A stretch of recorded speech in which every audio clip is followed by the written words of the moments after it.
હક્કી આવાજ ન્યૂઝમાં આપનું સ્વાગત છે। હું છું અજીત ઝુપેલવાલા। સમાચારમાં વાત કરીએ તો ડભોઈ રાધે કોમ્પ્લેક્સથી એસટી ડેપો સુધી નવી ગટર લાઇન કામગીરી ચાલી રહી હતી, જે ઘણા સમયથી કામગીરી પૂરી થઈ ગયા છતાં પણ નગરપાલિકા દ્વારા રોડ રિપેરિંગ નહીં કરાતા સરદાર બાગ પાસે એક ટ્રક ફસાઈ જતા ટ્રાફિક જામ થઈ ગયો હતો।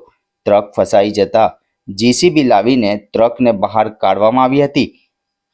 નાના મોટા વાહન ફસાવાના બનાવો બની રહ્યા છે।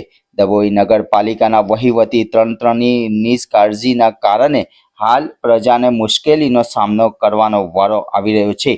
દર્ભાવતી બનાવવાની જગ્યાએ ખાડા નગરી બની રહી છે। છેલ્લા 15 દિવસથી કામગીરી પૂર્ણ થઈ ગઈ છે, છતાં પણ રોડ રિપેરિંગની કામગીરી ના ચાલુ છતાં તેના કારણે આગળ પાછળ દુકાનદારોને પણ હેરાન પરેશાન થઈ ગયા છે। રિપોર્ટ રફીક મંસૂરી।